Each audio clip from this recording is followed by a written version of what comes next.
You know, ladies, is Al's best friend. I'd like to talk to you about him for a minute if I could. The beard? Pretty cheesy looking, isn't it? Before streaming, before binge culture, before anyone knew what an algorithm was, there was Tuesday Night on ABC. And there was Home Improvement. 8 seasons, 204 episodes. One man, one grunt, one fence, and approximately 4,000 power tool accidents. From September 17th, 1991, to May 25th, 1999, Tim Allen's Home Improvement wasn't just a sitcom. It was a cultural institution, the kind of show that dads watched, kids tolerated, and moms powered through while sighing heavily. It finished in the top 5 of the Nielsen ratings for most of its run, and for 4 consecutive seasons, it held the title of the most-watched show on American television. Not bad for a guy who got the idea from standing up in comedy clubs and talking about why men feel compelled to add more power to everything. Today, we're going deep behind the fence, past the flannel, and well beyond the grunt, to bring you 15 facts about home improvement that most people, even hardcore fans, never knew. We're talking casting disasters, criminal pasts, legal wars with a certain mouse-eared corporation, trust fund catastrophes, and a video game so bizarre it almost defies description. Buckle up. It's tool time. Before Home Improvement existed, Tim Allen was a working stand-up comedian with a distinctive act built around observations about masculinity, tools, and the way men communicate in grunt form. Disney executives saw potential in him and came calling, but not with the show that would make him famous. In an interview with the Los Angeles Times, Allen described being offered 2 potential sitcom vehicles. One was an adaptation of Turner and Hooch, the Tom Hanks film about a cop and his slobbery dog, and the other was a take on Dead Poets Society in the Robin Williams role. Allen reportedly responded to both offers with polite confusion, pointing out that he was the guy on stage grunting like an ape, not exactly an obvious match for either property. He passed on both. Disney, to their credit, didn't give up on him. Instead of forcing him into a mold, they went looking for a producer who could build something around Allen's actual stage persona. They found Matt Williams, the creator of Roseanne, and together with Carmen Finestra and David McFadzean, the concept for Home Improvement emerged directly from Allen's stand-up material about men, tools, and power. The result was a show that felt genuinely inhabited because Allen was, in many ways, playing an exaggerated version of himself. This is also why the show's comedic voice was so consistent across 8 seasons. It came from one man's real worldview, not a committee's attempt to reverse engineer a movie. Frances Fisher is an extraordinarily talented dramatic actress. She would go on to appear in Titanic, holding her own opposite Leonardo DiCaprio and Kate Winslet, and she has built a distinguished career in serious roles. At the time of Home Improvement's first pilot, she was also in a relationship with Clint Eastwood. None of that, as it turned out, was what ABC was looking for. Fisher was cast as Jill Taylor, Tim's wife, and a pilot was filmed in April 1991. The test audiences, however, were not convinced. According to multiple documented accounts from show production history, Fisher's interpretation of the character was too dramatically grounded for what was intended as a light domestic comedy. Her timing was authentic to drama, not sitcom rhythm, and the chemistry with Allen reportedly never clicked. Rather than trying to adjust, producers made the decision to recast the role before the show ever aired. Patricia Richardson, who had been working steadily in theater and drama, came in, auditioned, and after, by her own account, a hasty haircut, landed the role. Richardson would spend 8 seasons perfecting what might charitably be called the patient exasperation of Jill Taylor, earning 4 consecutive Emmy nominations in the process. Frances Fisher went on to a thriving career in serious film. Everyone ended up more or less exactly where they should have been. Richard Karn was not supposed to be Al Borland. That honor, or burden depending on your perspective, was originally given to Stephen Tobolowsky, a character actor of considerable talent, who would later become beloved for his role as the inescapable Ned Ryerson in Groundhog Day, and for a long, distinguished career in supporting roles. Tobolowsky auditioned, won the part, and then ran into a scheduling problem. Production timing on the show was uncertain. It wasn't clear yet whether Home Improvement would be a mid-season replacement or part of ABC's fall 1991 lineup. Tobolowsky had a film commitment he couldn't abandon. He walked away from the role, assuming correctly that waiting around for an uncertain start date was too much of a risk. This left production scrambling. Enter Richard Karn. Karn was not in an audition room or a casting office when opportunity came knocking. He was in traffic school, serving time for a speeding ticket, when he happened to sit next to a talent agent who mentioned the open role. Karn showed up, auditioned, and got the job. He was, by his own account, so uncertain about whether the sitcom would succeed that he kept managing an apartment building on the side as a financial safety net, right up until it became clear that Tobolowsky was definitively out and Karn was definitively in. Al Borland, the most beloved plaid-wearing straight man in 1990s television, came into existence because someone drove too fast. Home Improvement didn't emerge purely from Tim Allen's comedy act. Allen has stated in interviews that the PBS home renovation series This Old House, which premiered in 1979, was a primary inspiration for the show. This Old House made celebrities of its hosts, particularly Bob Vila, and helped launch the entire DIY television genre. The fictional Tool Time within Home Improvement was an obvious comedic riff on that format, right down to the details. Al Borland's signature plaid flannel wardrobe was a direct homage to Norm Abram, Vila's co-host on This Old House, who also favored plaid. The similarities were obvious enough that Disney's legal department apparently noticed. According to Bob Vila himself, speaking to Boston Magazine, the Disney team contacted him before the show premiered, concerned about whether he had grounds to object. Vila, who understood that Home Improvement was a comedic affection rather than an intellectual property theft, chose not to complain.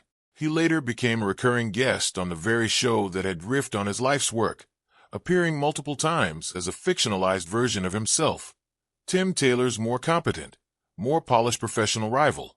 The joke landed because Vila was entirely in on it. Every great sitcom has a signature gimmick. Cheers had its bar. Seinfeld had its apartment hallway. The Fresh Prince had its theme song. Home Improvement had Wilson, the neighbor whose face was perpetually obscured. For 204 episodes, Earl Hindman played Wilson W. Wilson Jr. from behind a fence, hiding his lower face behind garden tools, Halloween masks, and an ever-creative parade of props. The gimmick was adored, became iconic, and here's the part that matters, came directly from Tim Allen's actual childhood. Allen has spoken publicly about growing up too short to see over his neighbor's fence. Conversations happened in that disembodied way. A voice dispensing wisdom from somewhere above the wooden planks, a face never fully visible. When it came time to design Wilson's character, that childhood memory was the direct source material. Hindman, for his part, committed to the bit with remarkable discipline.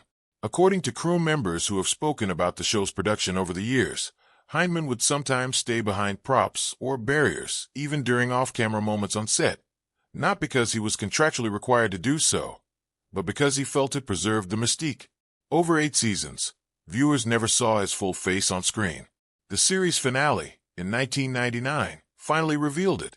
Hindman died of lung cancer in December 2003 at age 61, just 4 years after the show ended, which lends the Wilson character a particular poignancy in retrospect. Before Baywatch, before the red swimsuit, before any of what came next, Pamela Anderson was handing power tools to Tim Allen on national television. Anderson played Lisa, the original Tool Time girl, during Home Improvement's first 2 seasons, from 1991 through 1992. She was Canadian, had appeared in Playboy, and was relatively unknown in the United States when she landed the role. The gig launched her American profile considerably. But here's what most people don't know. Anderson wasn't the first choice. According to documented casting history for the show, Ashley Judd, who would go on to become a serious and acclaimed film actress, was originally considered for the role of Lisa, for reasons that have not been fully detailed in public accounts. Judd did not take the role. Anderson came in and made it her own, spending 2 seasons on the show before departing when Baywatch offered her a full-time position. She left without a farewell episode, without fanfare, and without explanation. Lisa simply disappeared from Tool Time between seasons. Actress Debbie Dunning, a former competitor on American Gladiators, took over as Heidi Keppert, a new Tool Time girl, and remained with the show through its conclusion. Anderson's trajectory from the Tool Time set is a matter of public record. She became one of the most photographed women in the world during the 1990s, appeared on an extraordinary number of magazine covers, and became a genuine cultural phenomenon. It started with a tool belt and a guest spot on a Tuesday night sitcom. Taron Noah Smith was 7 years old when he was cast as Mark Taylor, the youngest of the three Taylor sons. He was the actual youngest of the three child actors, which made him unique. The show got his birth order right, unlike the situation with his castmates. Smith appeared in all 204 episodes of Home Improvement, growing up entirely in front of a studio audience. The aftermath was complicated. Court filings from subsequent legal proceedings revealed that Smith's parents had signed a 7-year contract on his behalf when he was cast, a contract that locked in his earning rate for all but one of the show's seasons at a relatively low figure. By the time the show ended, his trust fund stood at approximately $1.5 million, substantially less than his castmates earned. At age 17, Smith filed for emancipation from his parents, alleging that they were mismanaging the money.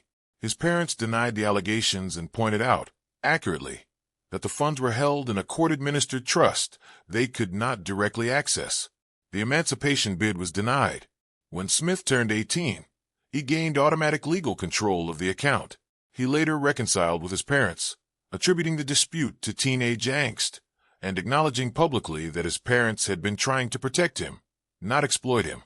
What came next was a series of extraordinary life decisions: marrying a woman 16 years his senior at age 17, co-founding a vegan food company, filing for divorce, and eventually transitioning entirely out of entertainment. As of recent reports, Taron Noah Smith works as a sea recovery technician for SpaceX, recovering used rockets when they land in the ocean. From Mark Taylor to SpaceX, Home Improvement produced some genuinely surprising career arcs.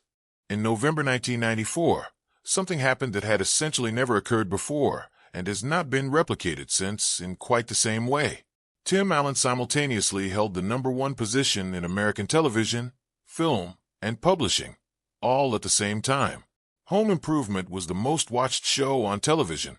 The Santa Claus, the family comedy in which Allen played a man who accidentally becomes Santa Claus after the original falls off his roof, opened at #1 at the box office. And Don't Stand Too Close to a Naked Man, Allen's memoir and collection of comedic observations, sat atop the New York Times bestseller list. 3 separate entertainment categories, 3 simultaneous #1 positions.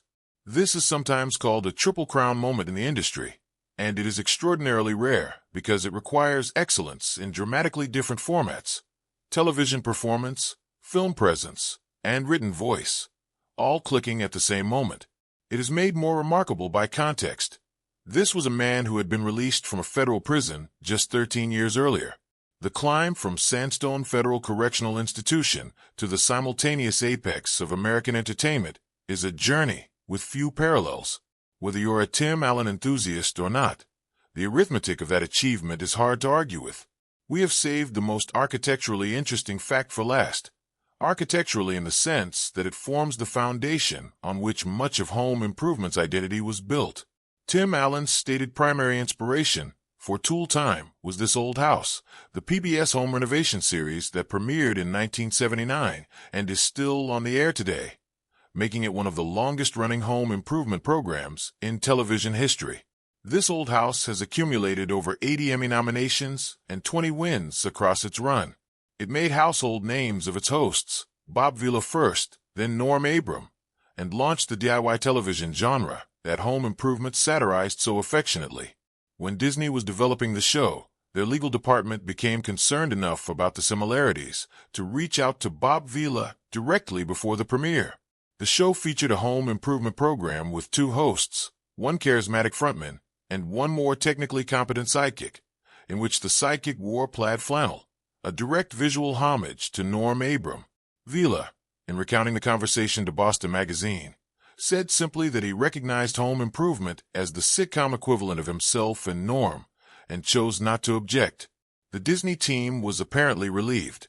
Vila was invited onto the show as himself, playing Tim Taylor's more successful rival, and embraced the parody with the kind of confidence that comes from being so established in your field that a sitcom riff can only add to your legend. The show that could have begun with a lawsuit instead began with a handshake, which seems more appropriate anyway for a program about fixing things. OUTRO 8 seasons, 204 episodes, one grunt that strained a man's vocal cords, one fence that hit a face for 8 years, one show that was almost called Hammer Time, almost starred a different wife, and almost launched a different neighbor, and somehow, through a chain of speeding tickets, traffic school encounters, federal prison terms, Harvard enrollments, and Clint Eastwood relationships, became one of the defining family sitcoms of the 20th century. Home Improvement was messy in all the ways that the best television is messy. Not in spite of its real-life complications, but in some strange way, because of them. The improbable casting, the criminal past redeemed, the child actors navigating impossible situations, the creators spending years fighting for what they'd been promised. None of it was clean, and none of it was what the promotional material suggested, which is appropriate, really, for a show about home repair. Nothing about fixing something is ever as straightforward as the instructions make it look. Which of these 15 facts landed hardest for you? Tell us in the comments, because we actually read them. Unlike Tim Taylor, we do read the instructions first. Usually,